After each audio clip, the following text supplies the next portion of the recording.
for the past 6 months, we've been looking at reference like videos, images. What you see on those images is just static. So it doesn't show like the action. It doesn't show what's happening behind the scenes. Whether it's in Kathmandu or whether it's up in the mountains, there's always something that you need to look out for. That kind of comes into that danger factor, where you're never sure what you're gonna see, what you're gonna hear, what you're gonna encounter. For me, this is truly awesome, because that's basically the game that we're trying to build.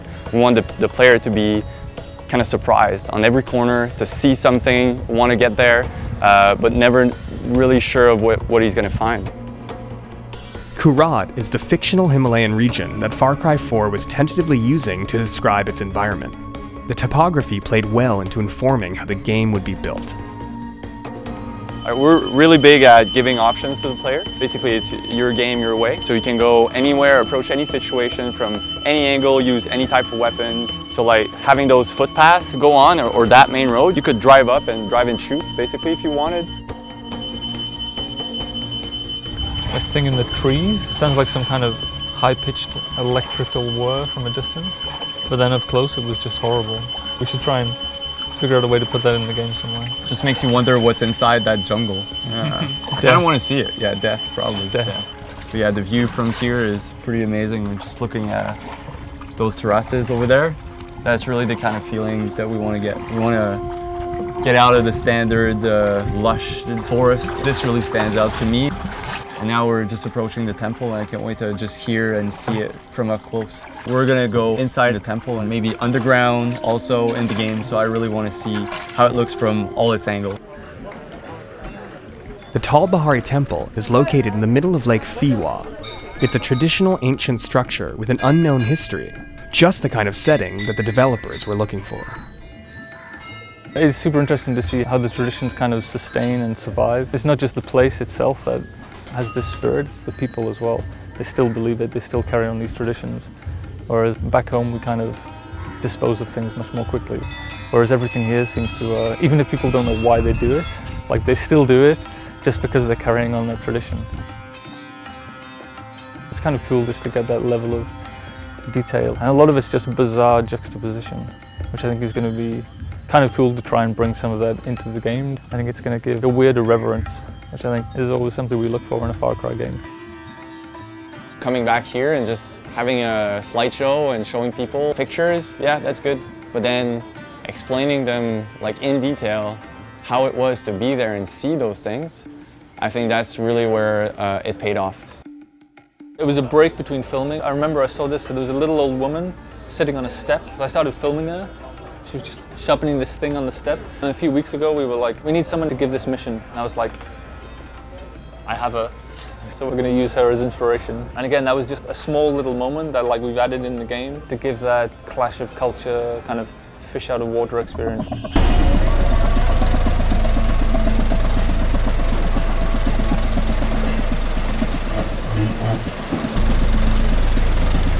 All right, so we decided to take this trip on the roof, sort of Nepali style, see if we can take in some more of the scenery.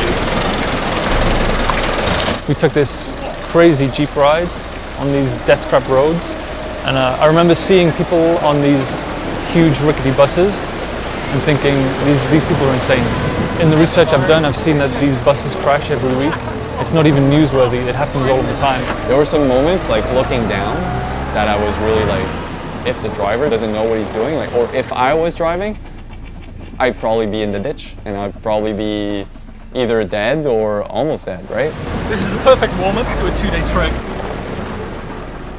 So on our way to the Gorilla Trail, we've come across a road that's been washed out by a giant avalanche. So we're gonna have to take it by foot on what looks like a pretty sketchy trail.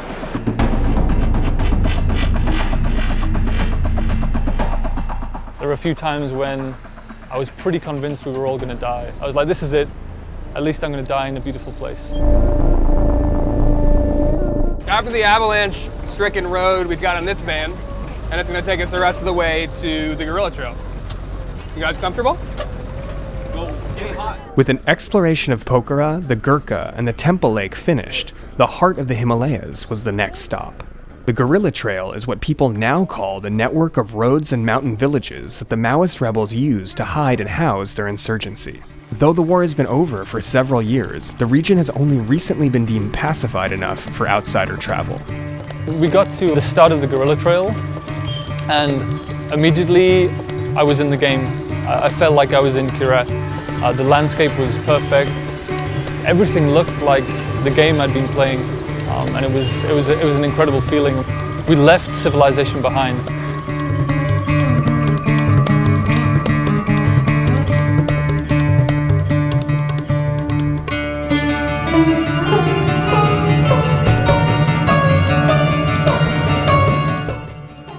So it looks like we made it up to at least the end of the ascent, but we still have about half an hour before we reach the village.